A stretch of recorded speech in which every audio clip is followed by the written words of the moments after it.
Bueno, buenos días, mi nombre es Stephanie Polanco y el día de hoy les voy a explicar algunas definiciones como el hipotálamo, la hipófisis y algunos sentidos de nuestro cuerpo, que son el gusto, el olfato y la vista. Para continuar vamos a empezar con el hipotálamo, que es... Bueno, pues para empezar vamos a empezar con la definición del hipotálamo. El hipotálamo es una pequeña sección de cerebro que se encuentra en la base del cerebro, cerca de la glándula pituitaria, aunque es pequeño, es muy importante, ya que juega un papel crucial en los números ciclos corporales. El hipotálamo está formado por varios núcleos que son los principales responsables de la sección de hormonas, a menudo interactuando con la glándula pituitaria. La región media controla el apetito y estimula la producción de hormonas de crecimiento para el cuerpo.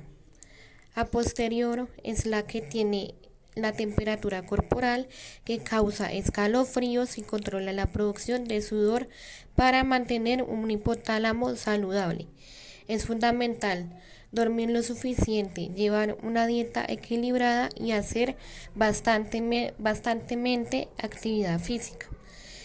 Por otro lado, ¿qué hace el hipotálamo? Es el responsable de mantener ciertas funciones como la frecuencia cardíaca, la sed, el hambre, los ciclos del sueño y la presión arterial, como el de la homeostasis, la liberación de ciertas hormonas que desencadenan la producción de otras hormonas en todo el cuerpo. Ahora vamos a ver cuáles son las afecciones comunes que afectan el hipotálamo. Es decir, que si el hipotálamo no está funcionando bien, esto se conoce como difusión hipotalámica. Esto puede ser causada por lesiones de cabeza, tumores, trastornos de alimentación y trastornos genéticos. Sin embargo, un trastorno se produce por la disfunción del hipotalámica.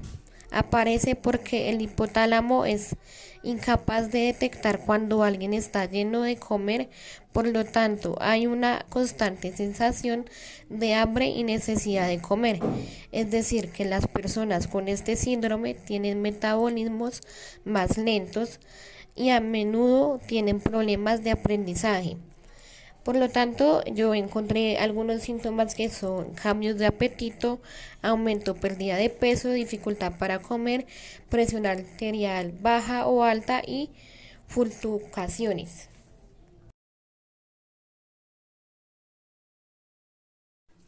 Bien, ahora explicaremos la hipófisis.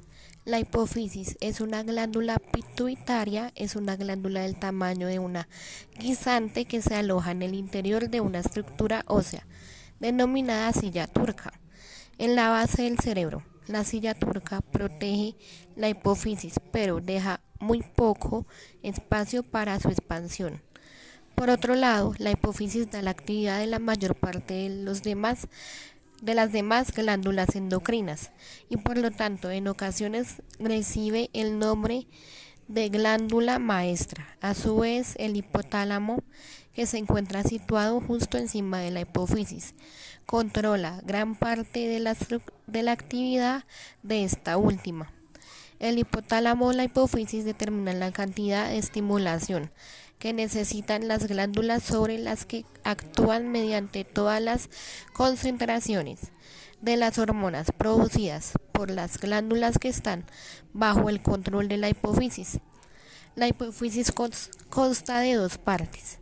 Lóbulo frontal, que es el anterior, representa el 80% del peso de la glándula, y el lóbulo dorsal posterior.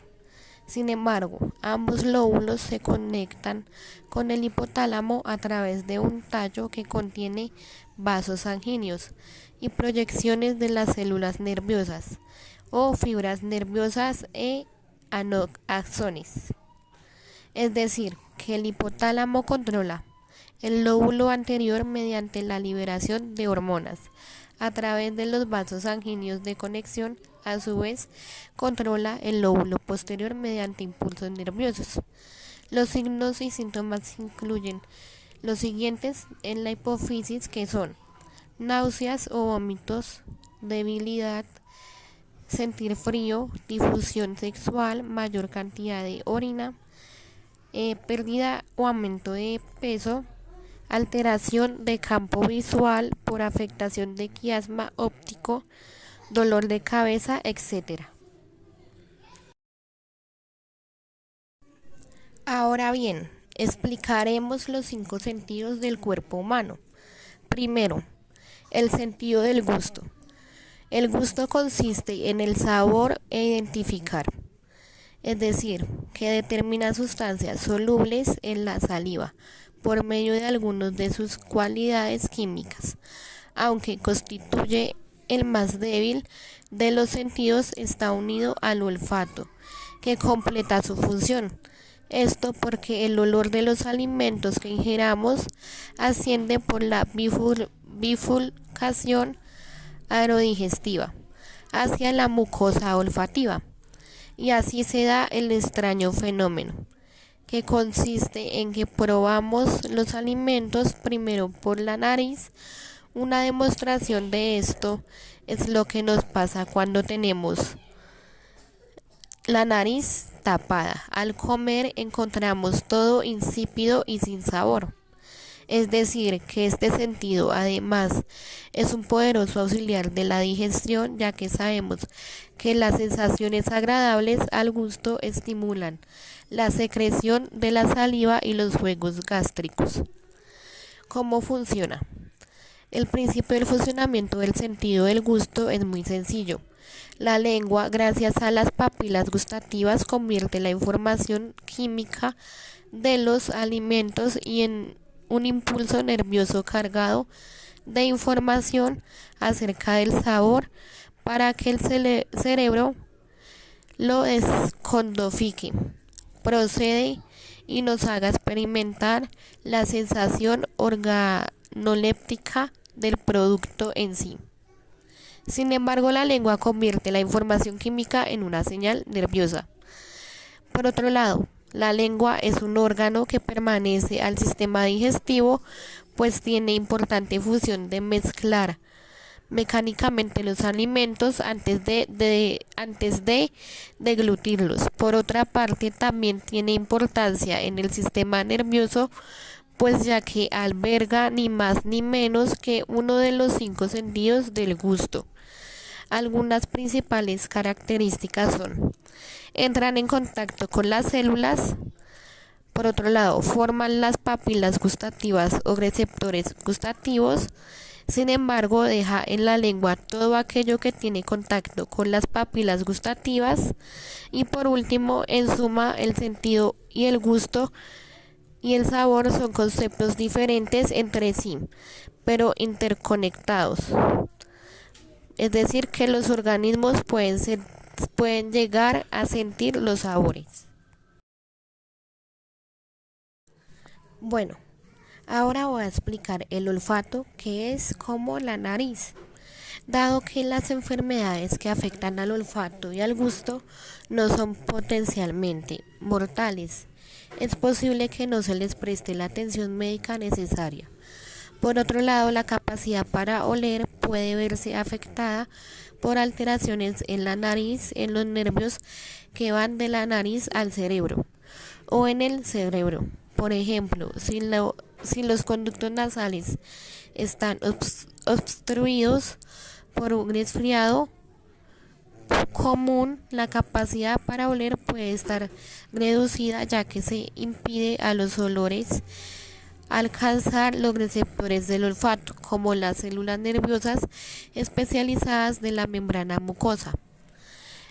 Como principal estructura y función, es que la función de la nariz puede ser triple: una respiratoria, que calienta, humedece y filtra el aire que penetra en la vía aérea; olfatoria, percepción de los diversos olores mediante las células olfativas situadas en la parte de las fosas nasales; y por último está la fonadora, contribuye a la pronunciación, especialmente de la M y N, que hacen presión.